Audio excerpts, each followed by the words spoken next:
Today in this video I will tell you how to take the history taking in a pediatric patient. So there are few points which we have to ask in a chronological order. So I am going to tell you all the points and after that I will tell you the details of all these points. So first point is you have to ask about the general information.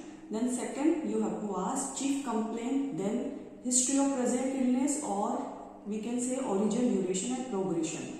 Then past history, then family history, then socio-economic status. Then there are 5 things which should be asked in the pediatric patients only. It's not fit for the medical history in an adult patient. So these 5 history part are a little bit different from the adult history. Are perinatal history, feeding / dietary history, and then we have to ask about the immunization status, then developmental history, then anthropometry. And after that we have to mention the general physical examination and we have to perform the systemic examination. So this is the order to take the history in a pediatric patient.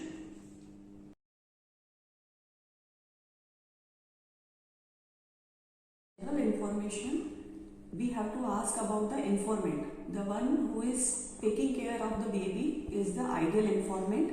So either mother, father or any caregiver. So first we have to mention who is the informant. Then everything about the patient, name, age, sex, and then the occupation, income and education of the parents, and then address and phone number should be mentioned in the general information. After that we have to write down the chief complaint. And chief complaint should be in the chronological order. Example, if the child is having fever, cough and vomiting, then if onset of fever is since last 3 days and cough is since last 2 days and the vomiting since last 1 day, then we have to mention the fever first and with duration. Fever is present since last 3 days, then we will say cough is present since last 2 days and then vomiting since last 1 day. This chronological order should be followed in chief complaint. Now I am going to tell you about how to write down the origin, duration, progression or history of present illness. So we have to elaborate the chief complaint in ODP. So I am going to tell you about fever. Example, if the patient is having chief complaint of fever, you have to mention all these points in ODP about the fever. So first point will be onset. Is it acute onset or chronic onset? Then about the duration, patient is having the fever. And then progression, is it the static or progressive? Then the severity of the fever, is it mild grade or moderate or high grade fever? Then the 5th point about the fever is character of fever. So what are the various character of fever? I am going to show you in this graph.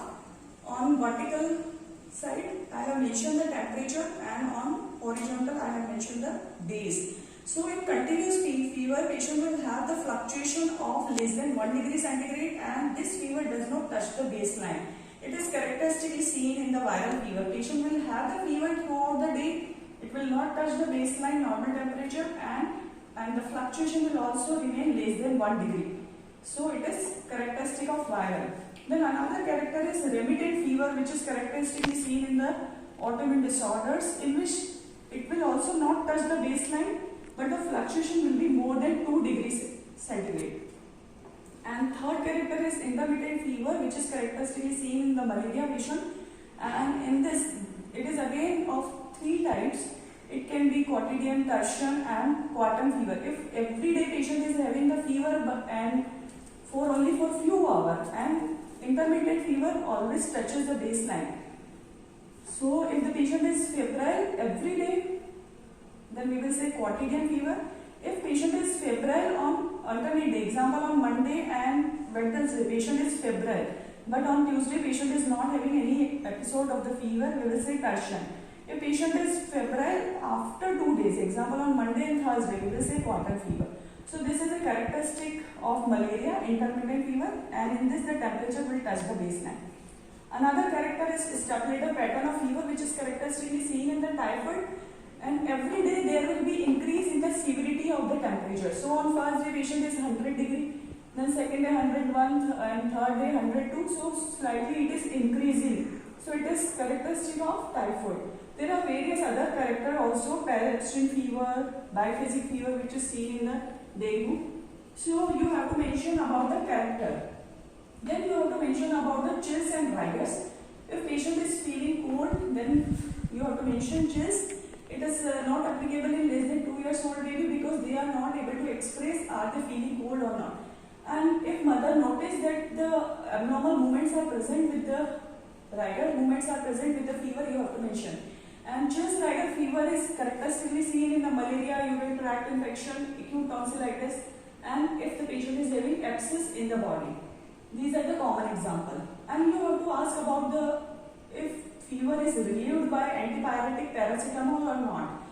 And then you have to ask about the any associated complaint. Example, body myalgia is associated with the headache, is associated with the fever or not, because it is also characteristic of viral fever. So similarly, as I said in the fever, for other chief complaint also, as cough and vomiting, you have to ask all the points and you have to mention in the ODP. Example, in cough, you have to mention the onset, duration, progression, then character of the cough, then any diurnal variation in the cough, patient is having more cough during the night time, and then any postural variation. Example, if patient is having cough more during lying down position, so you have to mention all these points about the cough, and similarly for the vomiting also. So this is ODP. So after origin, duration, progression, we have to write down the past history, and past history should be mentioned related to the chief complaint. If the patient is having the complaint of difficulty in breathing, cough, then we have to ask about the relevant past history of any recurrent attack of the respiratory infection, or the patient is known case of asthma. Example, if the chief complaint is of convulsion, then we will ask the relevant past history of any previous episode of the convulsion were there or not, or patient is a known case of epilepsy, or patient is taking any medication. So in past history, we have to mention the relevant history which is correlated with the complaint of the patient. Then after past history, we have to mention the family history. In family history, if the patient is having the convulsion, then we will ask the relevant family history about the if any other family member is also suffering from the epilepsy, any other family member is also had the febrile convulsion when during the childhood, if you find that this child is also having the febrile seizure. So in family history also, you have to mention about the any other family member is suffering from the similar illness. And in family history, you have to also ask about the any if mother had consanguineous marriage, and then you have to draw the pedigree chart also. In pedigree chart, you have to mention about the consanguineous marriages, how many siblings are there, any other sibling is also having the similar illness or not. Then in family, you have to also mention about the occupation, income and education of the parents and siblings, and also after that you have to mention about the socio-economic status, modified Kuppuswamy scale. So in modified Kuppuswamy scale, again we have to, according to the education, income and occupation, we have to say is it the low socio-economic status or middle class or upper. Now after the socio-economic status, you have to mention about the perinatal history. So in perinatal history, again divided into antenatal, natal and postnatal history. In antenatal history, you have to mention about the pregnancy, how many antenatal visits were taken by the mother, and during the pregnancy, mother has taken the medication of iron, calcium or not, TT injection were received or not during the pregnancy, and during the pregnancy mother had any complication. Example, or mother is already taking any medication for any illness. Example, you have to ask about hypothyroidism, if mother is taking the thyroxine, if mother is suffering from any chronic infection, example HIV, hepatitis B infection, or mother is having the gestational hypertension or gestational diabetes. And during antenatal USG, If oligohydramnios or polyhydramnios was there, then we have to mention, because all these things, if present in the mother, it will affect the newborn also, and we have to screen the newborn also, and we have to give the proper treatment. So all these relevant points should be asked in the antenatal history. Now in the natal history, we have to mention about the mode of the delivery, baby's full term or preterm, what is the weight of the baby, and then feeding was started immediately after birth, or if it is not started, then what is the reason, and what other type of top feeding was given during this time. And if baby had any complication at the time of delivery, example birth asphyxia, then we have to ask the detail. And in postnatal history, if the baby is had any complication and admitted in NICU, then we have to mention in detail. Otherwise, we can say postnatal period was uneventful. So this is all about the perinatal history. And after that, we have to mention the feeding / dietary history. And details of the feeding and dietary history I have already uploaded on this YouTube channel. So please go through it, and you will be able to know how to take the feeding history / dietary history in a pediatric patient. And after mentioning the feeding dietary history, you have to mention about the immunization history. So according to the immunization schedule, baby has vaccinated or all the vaccines were given or not, we have to check. And after the vaccination status, we have to mention, is the baby unimmunized or incompletely immunized or completely immunized. We will say unimmunized if the baby has not received any vaccine or not even the single dose of oral polio not given to the baby, then we will say it is unimmunized baby. Incompletely immunized when the baby has not received complete primary vaccines up to the 1 year of age, then we can say baby is incompletely immunized. And then completely immunized only when all the primary doses of the first 1 year at the birth dose and the 1.5, 2.5 and 3.5 month dose and dose at the 9 month has received. Even if the booster is not given, then we can say completely immunized. So for the complete immunization terminology, only primary doses of up to 1 year should be received, should be given to the baby.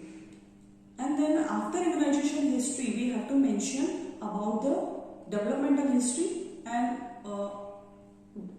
developmental history is divided into 4 quadrants: gross motor milestone, fine motor milestone, and language, and then social milestone. And after these milestones, we have to mention about the developmental question.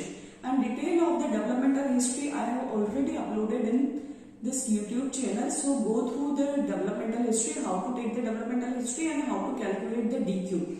And after calculating the DQ, you have to mention the baby is having normal development or having the delayed development. If you are mentioning delayed development, then you have to mention about, is it the global developmental delay GDD, or the patient is having some specific delayed development. Example, if the patient is having only delayed development in language, all other milestones are normal, then you have to specifically mention about it. And after developmental history, you have to take the anthropometry. In anthropometry, we have to first measure the weight, then length / height, then head circumference, then chest circumference, then upper segment lower segment ratio. Then we have to mention about the arm span, and after that we have to calculate the weight for age, height for age, and weight for height. And details of the anthropometry also I have uploaded on this YouTube channel, so please go through it. And after the anthropometry, so these 5 points: perinatal history, feeding / dietary history, immunization history, developmental history, and anthropometry, this is different from the adult history. And after this, we have to perform the general physical examination, and then after general physical examination, we have to perform the systemic examination in chronological order. First system which is most affected we have to mention, after that in order we have to list affected system in last. So the details of general physical examination and systemic examination I will upload within a few days on this channel. So this is all about the how to take the pediatric history and the points are, I am again summarizing. First, we have to mention about the general information, after that chief complaint, then the history of present illness, then past history, then family history, and then socio-economic status, and any drug history if the patient is having any chronic illness, and after that perinatal history, then feeding/dietary history, then immunization history, then developmental, then anthropometry, then general physical examination, then systemic examination. So I think it's going to be very helpful for you, and thank you so much for listening.